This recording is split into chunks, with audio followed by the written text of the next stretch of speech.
Para pemirsa, baru saja kami menerima sebuah berita yang sulit dipercaya oleh seluruh Amerika. Sebuah penerbangan dari Shanghai menuju New York, salah seorang awak kabin seniornya saat tiba di gerbang kedatangan Bandara Internasional Soekarno-Hatta, Indonesia, tiba-tiba berlutut dan menangis histeris. Momen ini disiarkan secara langsung ke seluruh dunia. Awak kabin ini dengan pengalaman terbang lebih dari 8.000 jam dan telah melalui berbagai badai salju Arktik yang membekukan berkata dengan suara gemetar, "Saya pernah bertugas di pos Arktik yang membeku, tetapi saya belum pernah melihat negara seperti Indonesia dalam menghadapi cuaca ekstrem. Mereka tidak sedang melawan topan, mereka sedang mengendalikannya." Pemandangan ini tidak hanya disiarkan oleh CNN, tetapi juga membuat media-media besar di Eropa seperti The Times dan Le Monde segera melakukan analisis mendalam. Seluruh dunia melontarkan pertanyaan yang sama, apa yang sebenarnya terjadi di Indonesia. Peristiwa ini terjadi 4 hari yang lalu di dalam penerbangan American Airlines nomor penerbangan 782 yang lepas landas dari Bandara Pudong, Shanghai untuk kembali ke negara adidaya Amerika Serikat. Semuanya berawal dari sana. Pesawat yang mengangkut 30 penumpang dan awak kabin itu baru saja melintasi Laut Cina Selatan ketika mesin sebelah kiri tiba-tiba mengeluarkan suara gesekan logam yang mengerikan di luar badai topan mengamuk. Tekanan mesin turun drastis dan lampu peringatan di kokpit berkedip-kedip liar, namun mimpi buruk yang sebenarnya baru saja dimulai. Kapten pilot segera mengirimkan permintaan pendaratan darurat, tetapi semua bandara di sekitar seperti Singapura, Kuala Lumpur, dan Manila menolak izin pendaratan dengan alasan cuaca buruk dan kondisi landasan pacu yang tidak memadai. Bahan bakar pesawat hanya tersisa untuk 30 menit. Mesin kedua pun mulai bergetar hebat, bahkan mengeluarkan percikan api. Udara di dalam kabin seketika membeku dalam ketakutan. Seorang anak berusia 5 tahun pingsan karena hiperventilasi. Bahkan seorang penumpang VIP yang merupakan seorang ahli bedah saraf ternama gemetar hebat sambil bergumam, "Kita mungkin akan jatuh." Sebagian penumpang kelas atas mulai berteriak, "Mendarat di Indonesia terlalu berbahaya," mencoba menghalangi keputusan kapten. Topan super, kerusakan mesin, dan penolakan pendaratan, semua kondisi terburuk terjadi secara bersamaan dalam bentuk yang paling mengerikan. Namun di tengah keputusasaan yang mendalam hanya ada satu tempat yang membuka landasan pacunya untuk mereka. Dan pemandangan yang disaksikan oleh awak kabin Amerika malam itu akan sepenuhnya meruntuhkan semua standar profesionalisme yang pernah mereka yakini. Kemampuan Indonesia dalam menghadapi cuaca ekstrem yang mereka saksikan hari itu dengan mudah melampaui akal sehat. Sekarang saya akan menceritakan kepada Anda semua kisah nyata di malam topan yang sulit dipercaya itu.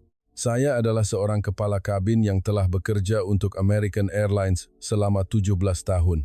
Dulu saya hauptsächlich bertugas di rute antara New York dan Chicago, tetapi 2 tahun terakhir saya dipindahkan ke rute jarak jauh di Asia. Hari ini adalah penerbangan kembali dari Shanghai ke New York. Suasana di dalam kabin tampak damai. Para penumpang duduk di kursinya masing-masing, ada yang menonton tablet, ada yang menutup diri dengan selimut dan memejamkan mata.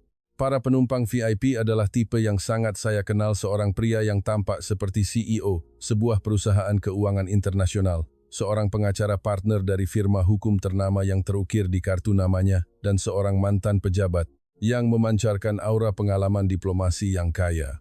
Penumpang seperti ini selalu ada, mereka membawa ketenangan dan kepercayaan diri yang khas. Namun saya merasakan ada sesuatu yang tidak beres di balik ketenangan itu. Getaran samar yang berasal dari lantai kabin, meskipun penumpang biasa tidak akan menyadarinya. Bagi saya yang berpengalaman 17 tahun itu adalah sinyal peringatan yang jelas. Saya segera berjalan ke stasiun kontrol kabin, mengangkat telepon intercom dan meminta konfirmasi kondisi dari kokpit. Saat itulah saya mendengar suara kapten, "Output mesin nomor 1 tidak stabil. Frekuensi getaran tidak normal, sedang kami periksa." Meskipun singkat, kalimat itu membuat ketegangan di punggung saya semakin menjadi. Saya mengangguk dengan tenang. Saat berbalik menghadap penumpang, wajah saya tidak boleh menunjukkan ekspresi aneh sedikit pun. Tetapi di dalam benak saya, skenario terburuk sudah mulai berputar. Di tengah badai topan di ketinggian puluhan ribu kaki, satu mesin mati total. Ini bukan sekadar kerusakan, ini adalah masalah hidup dan mati. Saya berjalan perlahan di lorong memeriksa kondisi penumpang. Saat itu dari arah belakang kelas bisnis terdengar percakapan yang tidak menyenangkan. Apakah fasilitas bandara di Indonesia memadai, kata pria yang tampak seperti CEO itu dengan suara pelan. Pengacara di sebelahnya menimpali tingkat profesionalisme mereka dalam menangani situasi darurat juga belum terverifikasi. Mungkin standarnya berbeda dengan di Eropa atau Amerika kan? Mantan pejabat itu melipat tangannya dan menambahkan, apakah prosedur mereka sistematis? Itu belum kita ketahui. Mendarat secara gegabah bisa-bisa malah terjebak dalam kekacauan. Mendengar percakapan mereka, saya merasakan ketidaksenangan yang aneh. Mereka tidak memahami betapa seriusnya situasi ini. Mereka sama sekali tidak menyadari betapa berbahayanya kerusakan mesin dan betapa cepatnya kami harus membuat keputusan. Mereka hanya menilai Indonesia dengan standar mereka sendiri. Pada saat itu lampu kabin berkedip sejenak.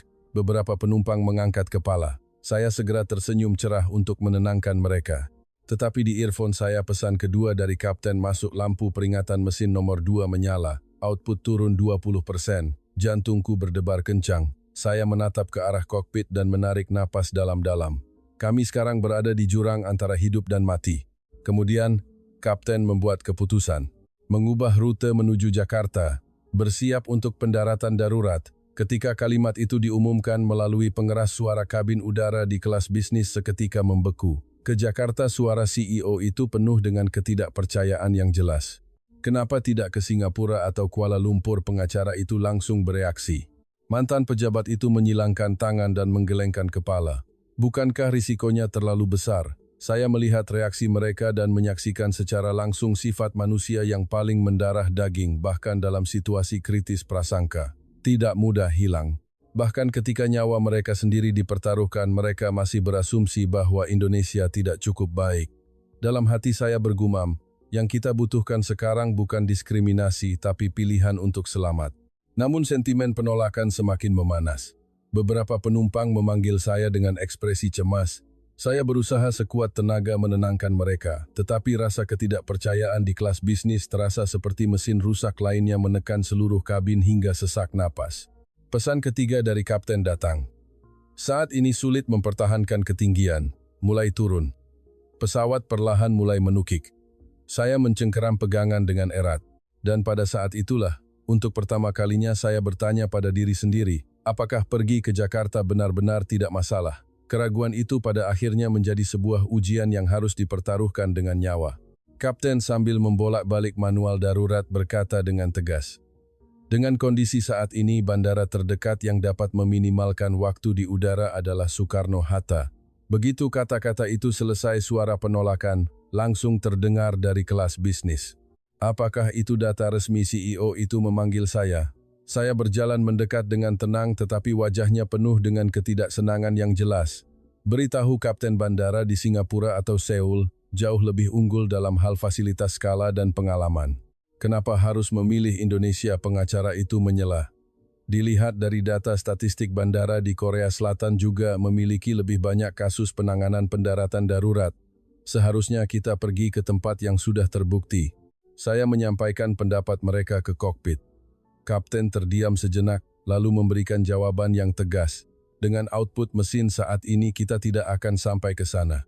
Soekarno-Hatta adalah satu-satunya pilihan. Saya menyampaikan kalimat itu apa adanya, tetapi para penumpang VIP itu tidak mau menerima. Kalau begitu kembali ke Shanghai, tanya mantan pejabat itu dengan dingin. Kita sudah terbang sejauh ini. Jika kembali melawan angin, kita akan jatuh karena kehabisan bahan bakar.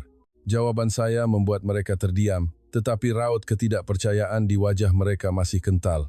Mereka terus mencari kemungkinan lain di hadapan kenyataan yang tidak ingin mereka percayai. Konfrontasi di dalam pesawat semakin memanas. Saya bolak-balik di lorong untuk menenangkan penumpang, tetapi selama itu pesawat terus turun. Angin kencang dan hujan deras menghantam badan pesawat menimbulkan suara logam yang melengking. Guncangan mesin juga semakin hebat. Awan di luar jendela tampak gelap dan tebal, ketinggian 8.000 kaki. Output mesin nomor 1 15%. Suara kapten tidak lagi terdengar tenang. Kita tidak bisa menunda lagi. Pilihan sudah dibuat. Pada saat itulah, untuk pertama kalinya suara dari Menara Kontrol Indonesia terdengar melalui pengeras suara kabin. American Airlines 782, sinyal darurat diterima. Landasan pacu sedang dikosongkan. Setelah analisis aliran udara Anda akan diberikan prioritas pendaratan. Kata-katanya singkat namun memiliki ketenangan yang luar biasa. Di tengah guncangan nadanya tetap stabil. Tidak ada kepanikan, tidak juga kepercayaan diri yang berlebihan. Itu adalah suara yang hanya bisa dikeluarkan oleh orang-orang yang benar-benar siap. Mendengar suara itu saya merasakan sedikit kelegaan yang aneh. Untuk pertama kalinya saya yakin ada seseorang yang siap menyambut kami. Tetapi reaksi para penumpang VIP berbeda. Apakah itu pilihan terbaik penuh ketidakpastian, bukan, kata CEO itu dengan nada sinis. Itu baru rencana, belum pasti, pengacara itu menggelengkan kepala. Saya memandangi mereka dan berpikir orang-orang ini mungkin tidak khawatir tentang nyawa mereka melainkan tentang harga diri mereka. Pesawat kembali berguncang hebat. Terdengar jeritan dari kelas ekonomi. Saya segera berlari ke belakang untuk menenangkan penumpang. Sepasang suami istri tua gemetar sambil berpegangan tangan. Seorang penumpang wanita muda menangis sambil berdoa. Saya menggenggam tangan mereka erat-erat. Tidak apa-apa, kita akan segera mendarat. Tapi suara saya sendiri juga bergetar. Lagi-lagi pesan dari kokpit terdengar. Memasuki awan cumulonimbus. Pesawat berguncang hebat. Lampu kabin berkedip-kedip. Jeritan penumpang semakin menjadi-jadi. Bahkan para penumpang VIP itu kembali mengencangkan sabuk pengaman mereka. Pada saat itu suara dari menara kontrol kembali terdengar. Konfirmasi perubahan arah angin dari sisi kiri. Dalam 30 detik jalur pendaratan akan stabil, mohon bertahan. Kalimat itu mengandung sebuah janji. Kapten menjawab, diterima, bersiap untuk mendarat. Mendengar percakapan ini saya sadar bahwa yang membimbing kami sekarang bukanlah data atau skala fasilitas melainkan manusia, pemilik suara itu. Tekadnya yang tak akan pernah melepaskan kami. Para penumpang VIP tidak lagi protes. Mereka mungkin sudah mengerti bahwa situasi ini sudah jauh di luar kendali mereka. Pesawat terus berguncang. Saya mencengkeram pegangan dapur menatap keluar jendela. Dalam kegelapan cahaya samar mulai terlihat. Itu Soekarno-Hatta. Pilihan ini tidak bisa diubah lagi. Topan mengamuk hebat mengguncang badan pesawat. Mesin nomor 1 hampir kehilangan seluruh tenaganya. Mesin yang tersisa meraung berjuang untuk tetap beroperasi. Saya bolak-balik di antara kursi memeriksa sabuk pengaman penumpang. Tapi tangan saya juga gemetar. Ketinggian 1.200 meter suara kapten bergema di kabin. Begitu suaranya selesai, pesawat kembali berguncang hebat. Sesuatu jatuh dari kompartemen bagasi. Seorang penumpang menjerit. Saya segera berlari dan memegangnya. Tidak apa-apa, sebentar lagi. Ketinggian 1.000 meter. Suara kapten terdengar lebih tegang. Saya melirik ke kelas bisnis. Tidak ada lagi keluhan atau keraguan. CEO itu mencengkeram sandaran tangan, wajahnya pucat pasi. Pengacara itu memejamkan mata erat-erat menggigit bibirnya. Bahkan mantan pejabat itu dengan tangan gemetar memegangi kalung salib di dadanya. Terdengar suara seseorang berdoa di dalam pesawat. Awalnya hanya gumaman gemetar, lalu suara itu menyebar ke seluruh kabin. Saya merasakan kepedihan. Di hadapan krisis, semua manusia setara. Orang sombong dan orang rendah hati menghadapi ketakutan yang sama. Ketinggian 800 meter. Pesawat turun lebih cepat. Saya kembali memeriksa sabuk pengaman. Ketinggian 700 meter. Telinga saya mulai terasa tersumbat. Perubahan tekanan udara terlalu cepat. Beberapa penumpang menutupi telinga mereka.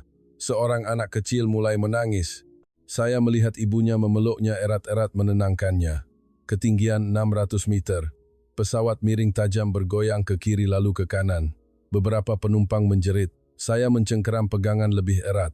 Saat itulah suara dari menara kontrol terdengar. Dengan sudut angin samping kiri 12 derajat jarak pandang landasan 800 meter. Anda bisa mendarat. Meskipun hanya satu kalimat, saya merasa kalimat itu menopang kami seperti tangan tak terlihat yang menahan pesawat. Kapten menjawab, memasuki jalur pendaratan, ketinggian 500 meter. Saya menahan napas menatap keluar jendela. Masih hanya kegelapan, ketinggian 400 meter. Saat itulah saya pertama kali melihat cahaya samar. Itu adalah lampu pemandu landasan pacu. Tapi di atasnya badai mengamuk. Angin kencang menggulung, air hujan menghantam segalanya. Saya menggigit bibir. Ketinggian 300 meter. Pesawat berguncang lebih hebat lagi. Sayap kiri ditekan oleh angin kencang. Saya bisa mendengar suara kapten yang mengoperasikan tuas kemudi dengan cepat. Kecepatan angin 25 knot angin dari depan. Suara dari menara kontrol kembali terdengar, nadanya masih tenang seolah-olah situasi ini sepenuhnya dalam kendali mereka. Ketinggian 200 meter. Landasan pacu semakin dekat. Cahaya menjadi lebih jelas, tetapi pesawat terus berguncang. Jantung saya serasa mau meledak. Terdengar suara isak tangis dari kelas bisnis. Saya menoleh. Itu adalah CEO yang keras kepala tadi. Dia menutupi wajahnya dengan kedua tangan, bahunya bergetar. Ketinggian 150 meter. Suara kapten menjadi serak.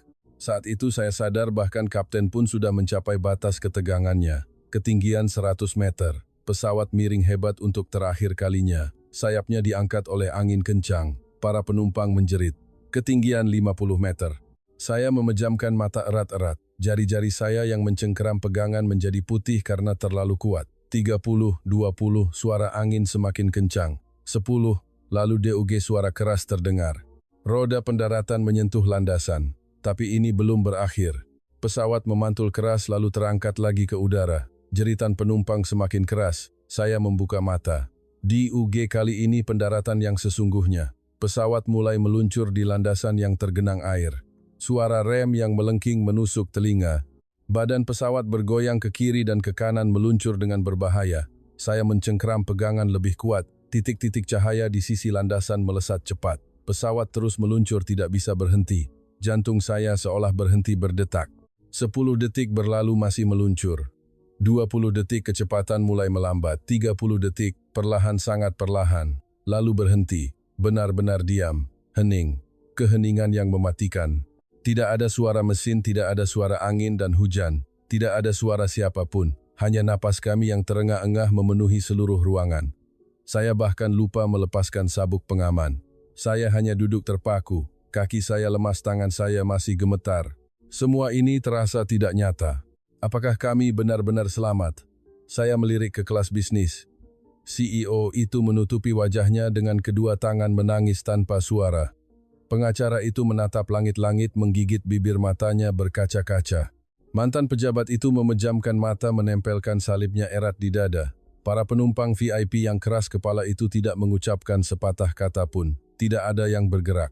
Pada saat itulah suara kapten yang sangat tenang terdengar di kabin. Kita selamat semuanya. Kita selamat. Satu kalimat itu membuat udara di kabin seketika pecah. Ada yang mulai terisak. Ada yang menghela napas panjang. Tepuk tangan membahana dari kelas ekonomi, suaranya riuh memenuhi seluruh kabin. Saya pun menitikkan air mata. Saya mencoba menahannya, tetapi tidak bisa berhenti. Terbang selama 17 tahun saya belum pernah mengalami situasi seperti ini. Kami selamat. Saya menatap keluar jendela. Di tengah badai sudah ada beberapa kendaraan yang melaju ke arah pesawat.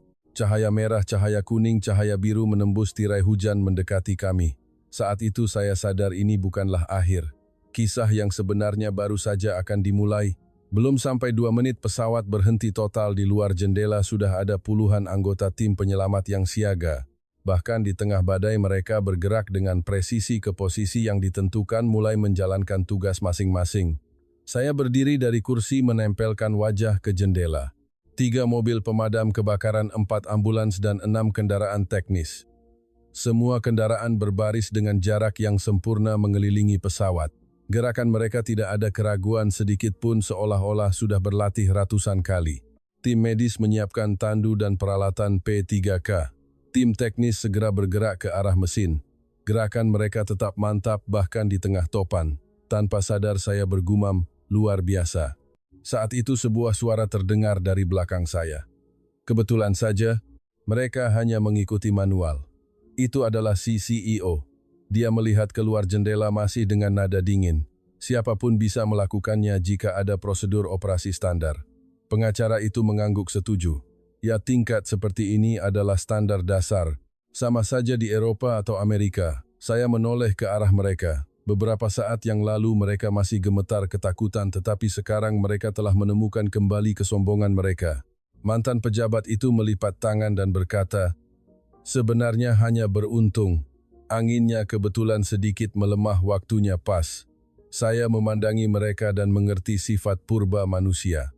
Saat prasangka mereka dipatahkan, orang cenderung memilih untuk menutup mata. Daripada mengakui kesalahan, mereka lebih suka menafsirkan ulang situasi untuk menjaga harga diri. Itulah yang sedang mereka lakukan sekarang. Pintu kabin terbuka. Tim penyelamat Indonesia naik ke pesawat. Mereka mengenakan seragam tebal yang basah kuyup oleh hujan dan angin, tetapi ekspresi mereka tenang. Selamat malam para penumpang. Kami adalah tim penyelamat darurat Bandara Soekarno-Hatta. Kami akan mulai melakukan pemeriksaan kondisi. Bahasa Indonesia mereka saya terjemahkan. Anggota tim penyelamat mengangguk dan segera menghampiri para penumpang. Saya mengamati gerakan mereka. Pertama, mereka mulai dari kursi para lansia dan penumpang dengan keterbatasan gerak. Bukan dari kelas bisnis, melainkan dari pasangan lansia di bagian belakang kelas ekonomi. Seorang petugas mengukur denyut nadi si kakek, memastikan kondisinya dan mengajukan pertanyaan sederhana. Apakah ada yang tidak nyaman? Apakah dada terasa sesak? Bahasa tubuhnya jelas dan mudah dimengerti, hampir tidak memerlukan terjemahan. Berikutnya adalah anak-anak. Dia dengan lembut menenangkan anak yang tadi menangis, memeriksa telinganya untuk memastikan tidak ada kerusakan gendang telinga akibat perubahan tekanan. Baru setelah itu mereka menuju kelas bisnis. Melihat urutan ini saya merasakan sesuatu. Ini bukan sekadar SOP.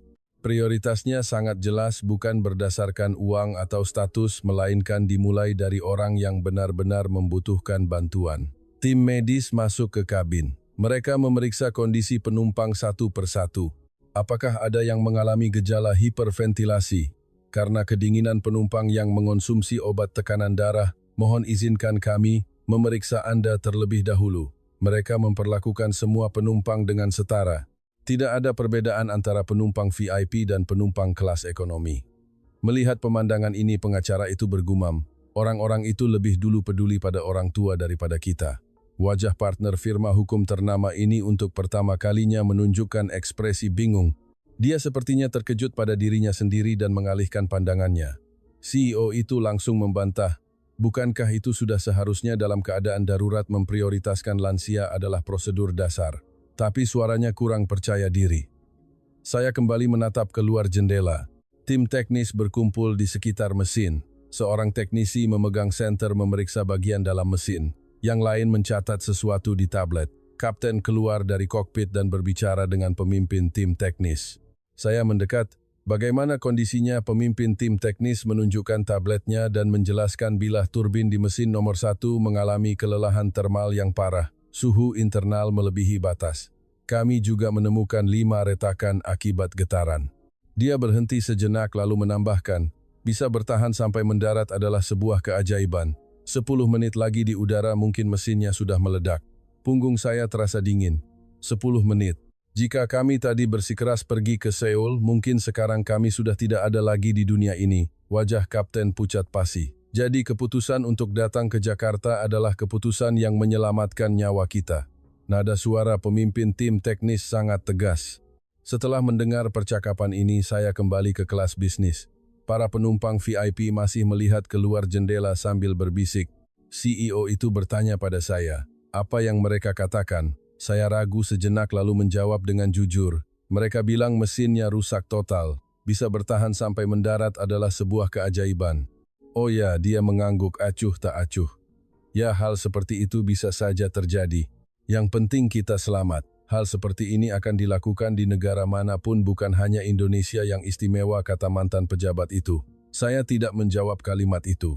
Tetapi dalam hati saya berpikir, lalu mengapa bukan negara lain melainkan tempat ini yang menyelamatkan kita? Mengapa di saat kita tidak punya sisa waktu, bahkan 10 menit pun Soekarno-Hatta menjadi jawaban yang tepat? Ini jelas bukan kebetulan. Konfrontasi belum berakhir. Yang tersisa sekarang hanyalah momen ketika standar mereka yang mendarah daging berbenturan dengan kenyataan. Tim medis mulai melakukan pemeriksaan kesehatan formal di dalam kabin. Mereka membawa termometer dan stetoskop berjalan di antara kursi, tapi tidak ada perlakuan berbeda dalam tindakan mereka. Seorang petugas medis menghampiri pasangan lansia di kelas ekonomi. Pak, apakah dadanya terasa tidak nyaman? Pria tua itu menggelengkan kepala, tetapi petugas medis tetap mengeluarkan stetoskop untuk memeriksa detak jantungnya, kemudian mengukur tekanan darah dan suhu tubuh. Semuanya normal, tapi kami sarankan Bapak tetap pergi ke rumah sakit untuk pemeriksaan lebih lanjut. Nanti akan ada mobil yang mengantar Bapak. Pria tua itu menolak dengan lambaian tangan, tetapi petugas itu berkata dengan lembut namun tegas, "Demi keamanan mohon tenang saja, Pak." Selanjutnya adalah seorang wanita hamil yang duduk di tengah kelas ekonomi. Perutnya besar, wajahnya pucat. Sudah berapa bulan kehamilannya? 7 bulan. Petugas medis itu segera berlutut memegang pergelangan tangan wanita itu untuk mengukur denyut nadinya sambil memberi isyarat kepada rekannya, "Tolong ukur saturasi oksigennya." Petugas lain membawa alat dan memasang klip di jari wanita itu. Mereka memeriksa angka saling bertukar pandang. Masih dalam batas normal, tapi untuk memastikan detak jantung janin perlu dibawa ke rumah sakit. Wanita itu bertanya dengan berlinang air mata, "Bayi saya tidak apa-apa. Saat ini stabil tapi perlu pemeriksaan yang pasti. Kami akan segera siapkan ambulans." Petugas medis itu menggenggam tangannya erat-erat menenangkannya. Melihat pemandangan ini hati saya sangat tersentuh. Mereka tidak peduli urutan. Yang mereka prioritaskan adalah orang yang membutuhkan bantuan. Seorang petugas medis menghampiri CEO. Dengan sopan ia bertanya, "Permisi Pak." Apakah ada keluhan? CEO itu menggelengkan kepala. Tetapi petugas itu tidak langsung pergi. "Tetap akan kami ukur tekanan darahnya ya Pak." Tidak perlu, CEO itu melambaikan tangan. Tetapi petugas medis sudah mengeluarkan tensimeter. "Untuk memastikan keamanan, mohon tunggu sebentar." CEO itu dengan enggan mengulurkan lengannya. Petugas itu dengan cepat mengukur tekanan darahnya. "Normal tapi indeks stres Bapak agak tinggi. Sebaiknya minum air." Petugas itu memberikan sebotol air mineral dan beralih ke penumpang berikutnya. Saya mengamati ekspresi CEO itu. Wajahnya menunjukkan emosi yang aneh. Apakah itu kebingungan atau rasa malu? Pengacara itu bergumam. Orang-orang itu benar-benar lebih dulu peduli pada orang tua dan wanita hamil. Suaranya tidak bernada celaan melainkan penuh keheranan. Mantan pejabat itu menatap keluar jendela dan bergumam, "Itu bukan prosedur. Itu sesuatu yang berbeda." "Sesuatu apa?" tanya CEO itu. Mantan pejabat itu tidak menjawab, tetapi ekspresinya seperti orang yang mulai mengakui sesuatu. Saat itu pemimpin tim teknis masuk ke kabin bersama kapten. Dia membawa tablet dan menghampiri saya. "Kepala kabin, bolehkah saya menjelaskan sedikit tentang kondisi mesin?" "Ah, tentu saja." Pemimpin tim teknis menunjukkan layar tabletnya. Di sana ada foto bagian dalam mesin dan banyak grafik. "Seperti yang Anda lihat, 5 bilah turbin retak. Di sini dan bagian ini juga," katanya sambil menunjuk satu persatu. Meskipun menggunakan istilah teknis, dia menjelaskannya dengan perlahan agar saya mengerti. Tingkat kelelahan termal lebih cepat dari yang diperkirakan. Di ketinggian puluhan ribu kaki di tengah badai, ditambah getaran, kelelahan logam meningkat drastis. Jika terbang 15 menit lebih lama, bilah-bilah itu bisa patah dan menyebabkan seluruh mesin meledak. Napas saya hampir berhenti. "Meledak." Kata itu bergema di kepala saya. Pemimpin tim teknis berkata dengan serius, "Keputusan kapten respons cepat tim menara kontrol dan drainase landasan pacu, ketiga hal ini bertemu dengan presisi. Jika salah satu saja gagal." Dia tidak melanjutkan, tetapi keheningan itu lebih menakutkan. Saya menerjemahkan penjelasan ini kepada para penumpang VIP di kelas bisnis. Wajah CEO menjadi kaku. Pengacara itu membuka mulutnya tak bisa berkata-kata. Mantan pejabat itu perlahan menggelengkan kepala. Saat itu seorang petugas menara kontrol masuk ke kabin. Dia membawa sebuah dokumen dan menghampiri kapten. Kapten ini adalah catatan sebelum dan sesudah pendaratan, termasuk rekaman suara, pelacakan radar, dan data cuaca. Kapten mengambil dokumen itu. Begitu cepat sudah dirapikan. Ini adalah sistem pencatatan waktu nyata. Sejak sinyal darurat diterima, semua data disimpan secara otomatis. Petugas itu menjelaskan dengan tenang, "Ini seharusnya diperlukan untuk penyelidikan insiden dan proses asuransi. Kami juga sudah mengirimkan salinannya ke kantor pusat perusahaan Anda di Amerika." Kapten membuka dokumen itu dengan terkejut. Saya ikut melihat dari samping. Semua transkrip percakapan, perubahan ketinggian setiap menit, data kecepatan angin, catatan kondisi landasan pacu, bahkan sudut sentuh roda pendaratan saat mendarat pun tercatat. Ini bukan sekadar catatan, ini adalah dokumentasi kerja yang sempurna. Saat itu saya sadar seluruh proses ini terhubung secara organik yang menakjubkan. Menara kontrol, tim teknis, tim medis, pencatatan, semuanya bekerja seperti satu organisme hidup. Satu kebetulan adalah keberuntungan. Dua kebetulan adalah nasib baik. Tapi, jika kebetulan terus berulang, itu adalah kemampuan. Saya menoleh ke arah kelas bisnis. Para penumpang VIP tidak lagi berbicara. CEO itu melipat tangan menatap keluar jendela. Pengacara itu mengusap wajahnya. Mantan pejabat itu memejamkan mata bernapas dalam-dalam. Keheningan itu mengandung pesan yang sama. Pemikiran saya sedang goyah. Standar mereka yang mendarah daging perlahan mulai retak. Meskipun belum runtuh, celahnya sudah muncul. Saya melihat celah itu dan berpikir prasangka tidak runtuh dalam sekejap.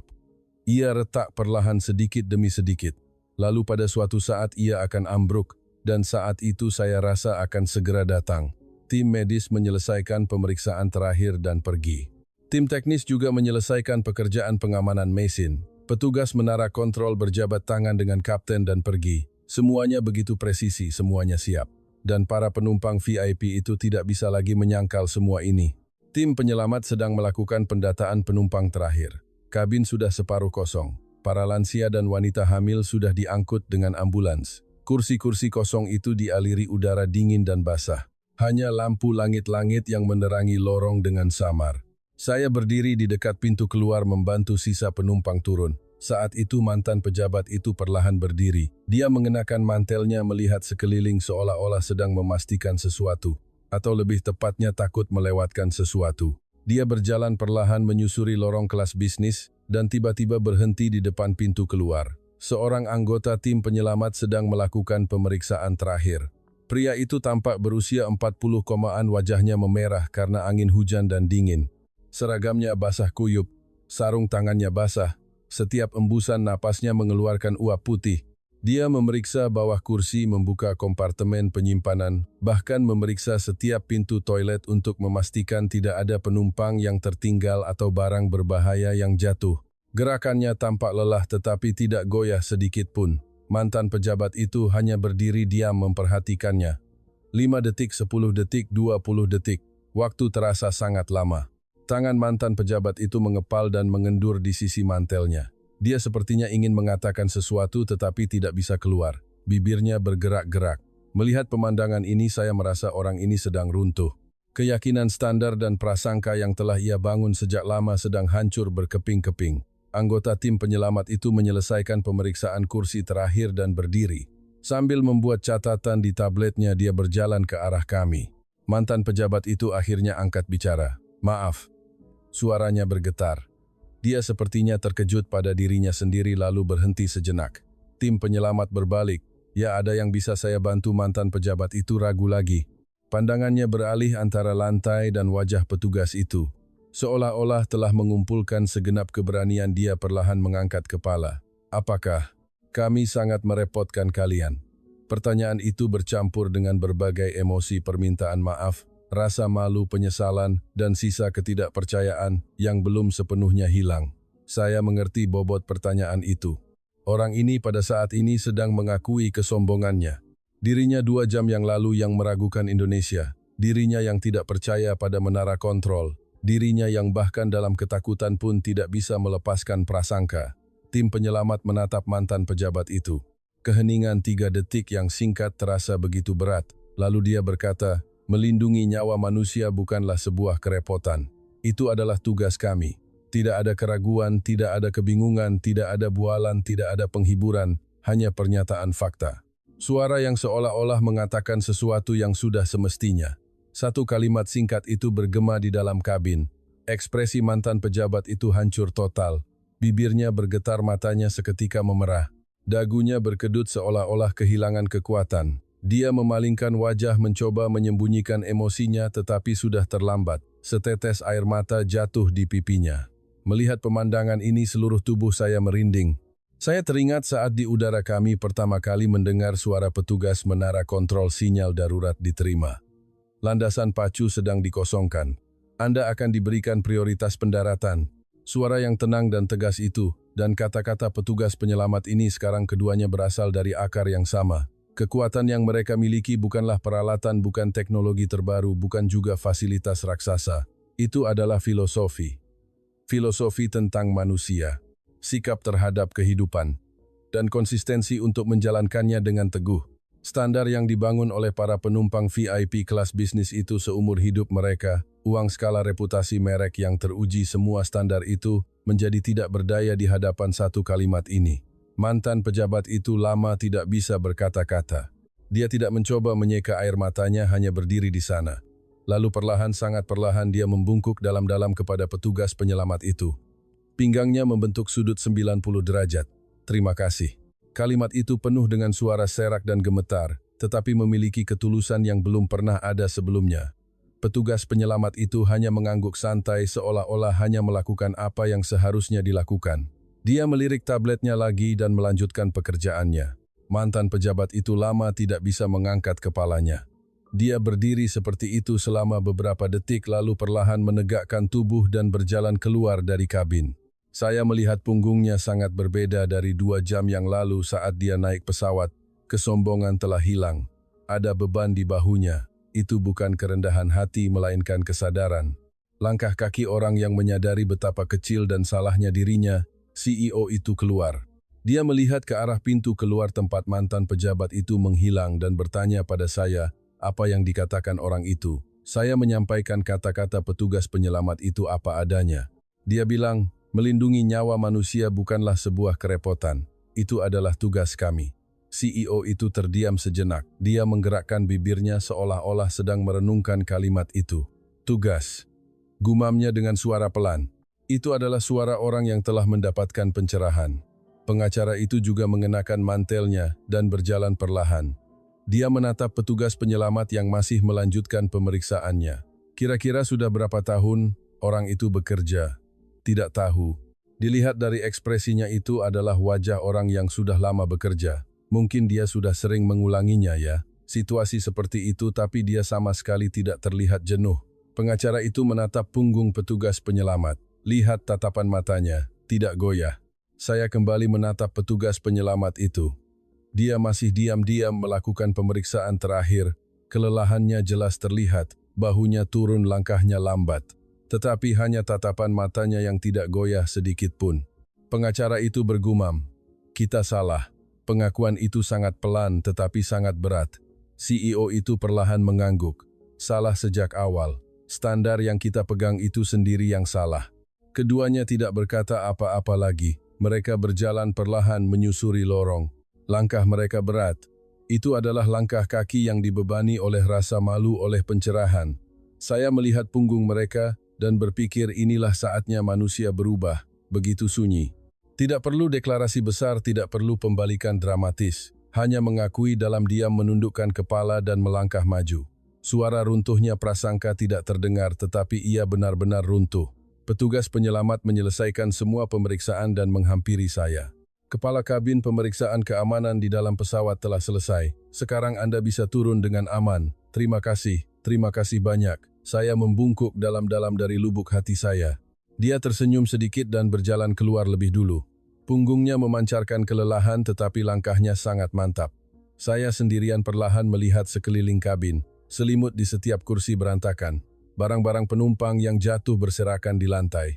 Kursi tempat pasangan lansia tadi berpegangan tangan. Kursi tempat wanita hamil menangis berdoa. Kelas bisnis tempat para penumpang kelas atas melampiaskan ketidakpuasan mereka. Semua kursi itu sekarang kosong.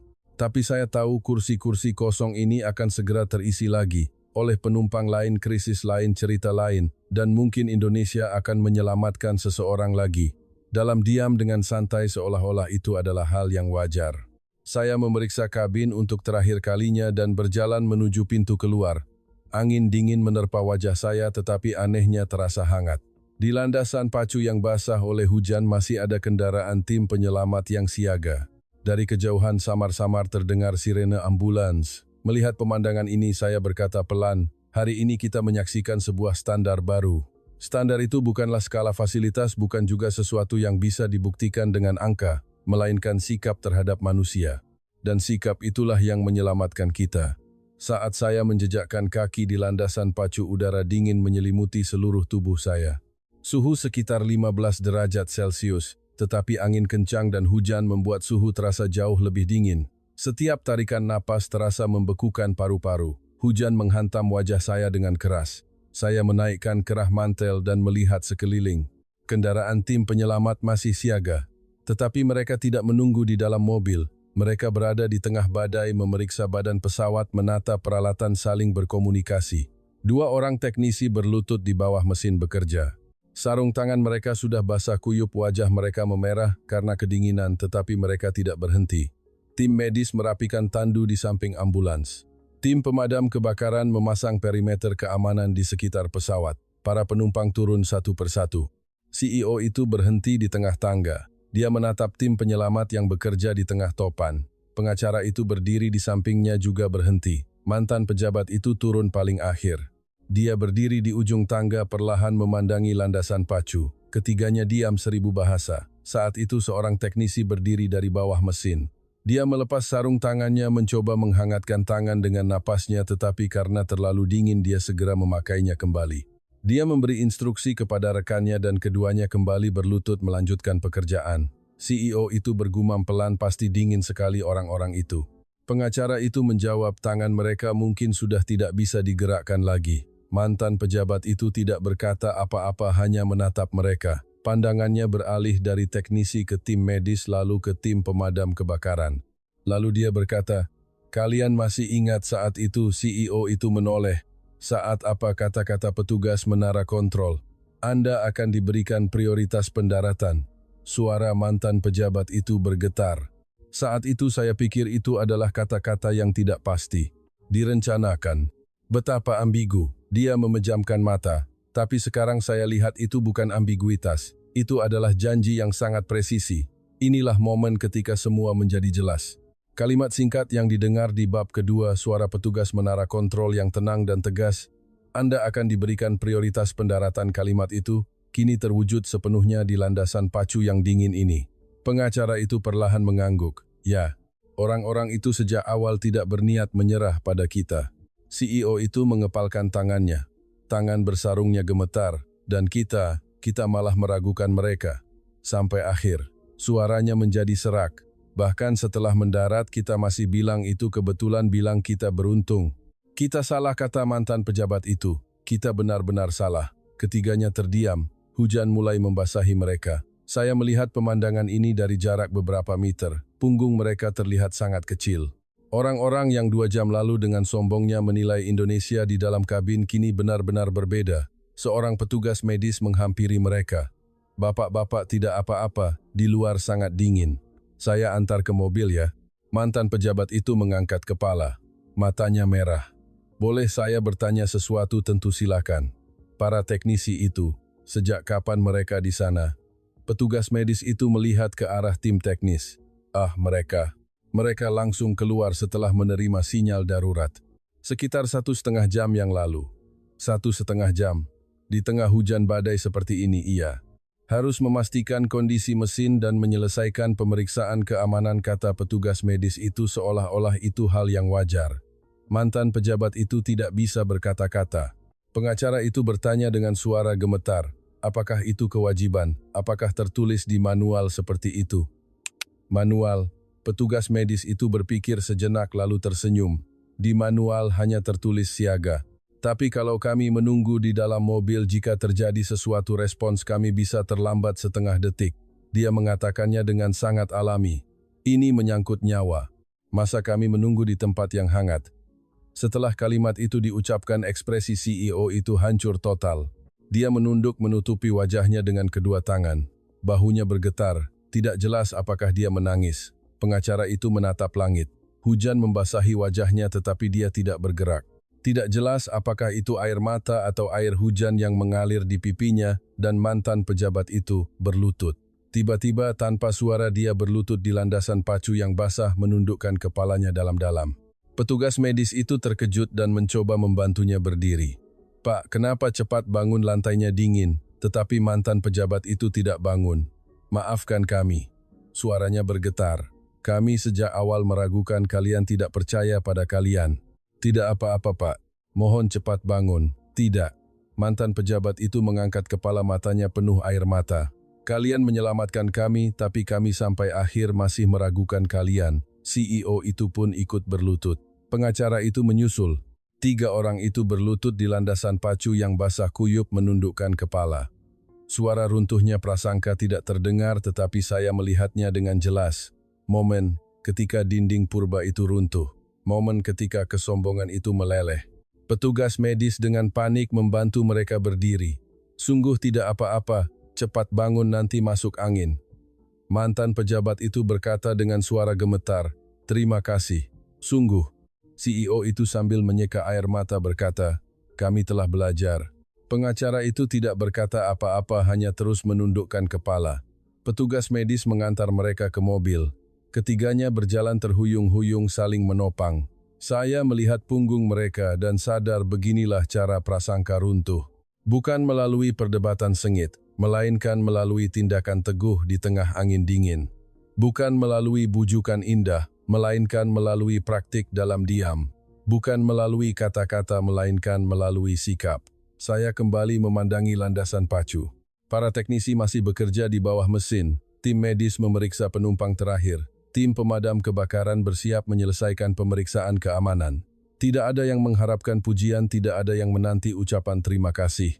Mereka hanya melakukan pekerjaan mereka. Tanpa sadar, udara di landasan pacu di tengah topan ini terasa berbeda. Meskipun dingin tetapi hangat. Meskipun angin bertiup kencang, hati terasa hangat. Saya tahu presisi ala Amerika, presisi yang telah melalui ujian waktu, presisi kereta api, sistem yang sempurna, prosedur yang tidak berubah. Tetapi yang saya lihat hari ini berbeda. Ini adalah presisi terhadap manusia. Bukan terhadap angka, melainkan terhadap nyawa. Bukan terhadap harapan, melainkan terhadap sikap. Dan presisi itulah yang menyelamatkan kami. Saya berjalan perlahan di landasan pacu yang basah, berpikir, mulai hari ini saya akan mengubah standar yang saya yakini, nilai-nilai yang saya hormati, pemahaman saya tentang kekuatan. Pusat dari semua itu adalah orang-orang yang menyelamatkan kami di malam topan ini. Kenangan ini sepertinya akan bertahan sangat-sangat lama. Hari kedua setelah pendaratan darurat, saya berada di kamar hotel di Jakarta menatap layar laptop. Email dari kantor pusat di New York, permintaan wawancara dari media dan video yang viral di media sosial. Awalnya saya pikir ini hanya insiden biasa, tetapi situasinya sama sekali berbeda. Halaman depan The New York Times memuat foto penerbangan kami. Judulnya, "Keajaiban Pendaratan Darurat di Bandara Soekarno-Hatta, Indonesia di Tengah Cuaca Ekstrem." Subjudulnya, "Kerusakan mesin, suhu terasa mendekati 0 derajat, landasan pacu tergenang, air, penanganan paling sempurna di bawah kondisi paling sulit." Majalah aviasi di Prancis lebih spesifik, topan kerusakan mesin angin samping yang kuat. Kombinasi kondisi ini adalah tingkat kesulitan yang tidak dapat dijamin oleh bandara manapun di Eropa. Tapi Indonesia berhasil. Media online di Amerika Serikat memberikan judul yang paling kuat, "Keajaiban Bandara Indonesia Ketika Sistem yang Siap Bertemu dengan Cahaya Kemanusiaan." Saya membaca artikel itu, mata saya basah. Ya, tepat sekali.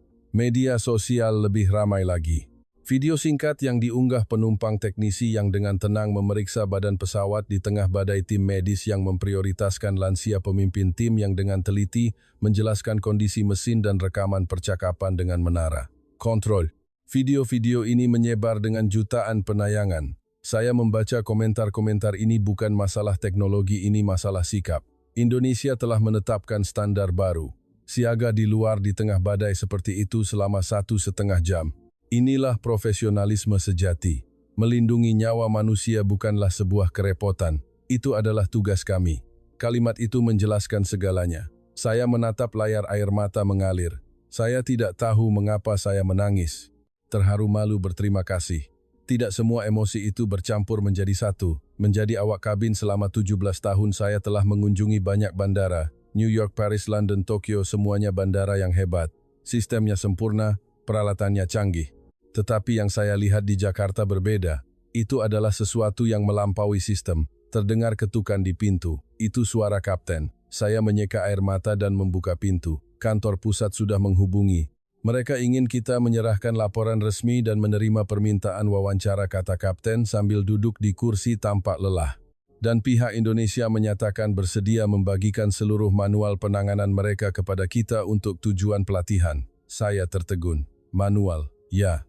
Prosedur tim tanggap darurat, sistem penanggulangan topan, mekanisme alokasi sumber daya manusia, semuanya ada.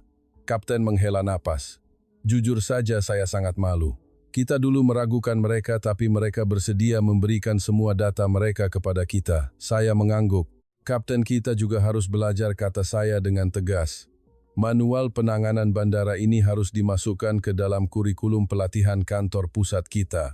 Tidak seluruh maskapai penerbangan di Amerika dan Eropa harus mempelajarinya. Kapten menatap saya, lalu perlahan mengangguk. Ya, kau benar. Itulah penghormatan tertinggi yang bisa kita berikan. Sore itu saya mengunjungi Bandara Soekarno-Hatta lagi. Sebelum naik penerbangan kembali ke Amerika, saya ingin melihatnya untuk terakhir kali. Terminal ramai seperti biasa. Orang-orang berlalu lalang, suara pengumuman silih berganti, lampu-lampu toko bebas bea berkilauan. Melalui jendela kaca raksasa saya memandangi landasan pacu. Landasan tempat kami mendarat 2 hari yang lalu. Tempat yang dulu dilanda badai dan genangan air kini tampak tenang. Tetapi saya tahu di suatu tempat dalam ketenangan itu masih ada orang-orang yang siaga. Untuk keadaan darurat berikutnya, untuk nyawa berikutnya. Terdengar suara dari belakang. Saya menoleh, ternyata mantan pejabat itu. Anda juga di sini? Ya, saya juga berangkat hari ini. Mantan pejabat itu berdiri di samping saya ikut memandangi landasan pacu. 2 hari ini saya tidak bisa tidur nyenyak. Saya juga. Saya terus berpikir betapa sombongnya saya dulu, betapa salahnya saya. Suara mantan pejabat itu bergetar. Saya menjadi diplomat selama 30 tahun, melihat banyak negara. Tanpa sadar saya punya standar. Negara ini levelnya segini, negara itu levelnya segitu. Seolah-olah saya tahu segalanya. Dia memejamkan mata. Tapi saya salah. Benar-benar salah. Saya juga sama, saya mengakui. Saya terbang selama 17 tahun mengunjungi banyak bandara. Tanpa sadar saya juga memberi peringkat kelas 1, kelas 2, kelas 3. Jujur saja saya tidak memberi peringkat tinggi untuk Indonesia. Suara saya juga bergetar. Tapi malam itu semua standar saya runtuh. Mantan pejabat itu menatap saya, matanya berkaca-kaca. Terima kasih, kita bisa selamat bersama, sama-sama. Kami berjabat tangan lalu kembali menatap landasan pacu. Pengumuman boarding terdengar. Saya melihat landasan pacu untuk terakhir kalinya. Dalam hati saya berkata, terima kasih. Terima kasih telah menyelamatkan kami dan juga menyadarkan kami. Saat berjalan menuju gerbang keberangkatan, air mata tak terbendung mengalir. Aneh, padahal tidak ada kesedihan, tapi air mata terus mengalir. Saya mengerti. Ini adalah air mata terima kasih. Naik ke pesawat, duduk di kursi dekat jendela, saya melihat Bandara Soekarno-Hatta sekali lagi. Cahaya yang berkilauan, kendaraan yang bergerak dengan presisi, menara kontrol di kejauhan. Saya yakin malam itu tidak hanya membuat pesawat kami mendarat. Lebih dari itu, malam itu menghancurkan standar kami yang mendarah daging, melelehkan prasangka, menghancurkan kesombongan dan membuka cakrawala baru bagi kami. Pesawat lepas landas. Cahaya Jakarta di luar jendela perlahan mengecil, tetapi di dalam hati saya ia menjadi semakin besar. Cahaya itu, kehangatan itu, filosofi itu. Saya menulis di buku catatan saya Desember 2025. Di Jakarta saya belajar bahwa kekuatan sejati tidak berasal dari skala melainkan dari sikap. Profesionalisme sejati tidak berasal dari teknologi melainkan dari kepedulian terhadap manusia. Saya menambahkan kalimat terakhir, saya akan terbang lagi tetapi saya bukan lagi orang yang sama. Karena malam itu sebuah standar baru telah tertanam di hati saya. Di tengah kegelapan di luar jendela, sebuah bintang berkelip. Saya tersenyum dengan air mata berlinang. Hadirin sekalian, terima kasih banyak telah mendengarkan sampai akhir. Jika cerita ini dapat memberikan sedikit sentuhan di hati Anda, saya akan merasa sangat terhormat. Hal-hal yang kita anggap wajar ternyata begitu istimewa. Dan apa itu kekuatan sejati? Jika ini bisa menjadi pemicu bagi kita semua untuk berpikir bersama, itu akan sangat baik. Ketika kami mendarat di landasan pacu Soekarno-Hatta hari itu bukan hanya pendaratan darurat. Itu juga merupakan momen ketika hati kami yang tertutup oleh es kesombongan dan prasangka mulai mencair. Kami belajar apa itu kekuatan sejati. Ia tidak hanya ada dalam peralatan raksasa atau manual yang sempurna. Kekuatan sejati bersemayam di dalam hati manusia. Ketenangan yang tidak goyah dalam kondisi apapun. Keadilan yang tidak menilai orang dari status sosial atau kekayaan. Dan lebih dari itu, filosofi yang tenang namun kuat yang diucapkan dengan wajar, melindungi nyawa manusia, bukanlah sebuah kerepotan. Itu adalah tugas kami. Setiap tindakan yang mereka tunjukkan dengan lembut namun pasti menghancurkan nilai-nilai kami di masa lalu. Sosok awak kabin senior yang berlutut dan menangis di awal cerita, sekarang saya bisa sepenuhnya memahami alasan air matanya. Itu bukan hanya air mata kelegaan karena terbebas dari rasa takut. Itu adalah air mata rasa malu atas ketidakdewasaan diri sendiri dan air mata haru yang mendalam saat bersentuhan dengan cahaya kemanusiaan yang jauh melampaui imajinasi negara yang mengendalikan topan. Sekarang saya juga bisa memahami arti kalimat itu. Mereka tidak hanya mengalahkan topan dengan teknologi, mereka mengendalikan situasi itu, bahkan mengendalikan hati manusia dengan kehangatan hati yang tetap peduli pada sesama bahkan di tengah lingkungan yang paling keras. Penerbangan saya sebagai awak kabin akan terus berlanjut, tetapi kompas di hati saya pada malam itu telah menunjuk ke arah yang baru. Apa yang benar-benar penting, apa yang harus dihormati dan apa yang harus dijaga. Jawaban itu diajarkan oleh orang-orang yang bekerja di landasan pacu Soekarno-Hatta melalui punggung mereka. Di salah satu sudut dunia yang luas ini, kehidupan kita sehari-hari ditopang oleh kekuatan sunyi dari seseorang tanpa nama. Mungkin menyadari hal ini dan tidak melupakan rasa terima kasih adalah pelajaran terpenting yang bisa kita ambil dari cerita ini. Jika cerita ini dapat menyalakan seberkas cahaya sehangat api di hati Anda, saya akan merasa sangat bahagia.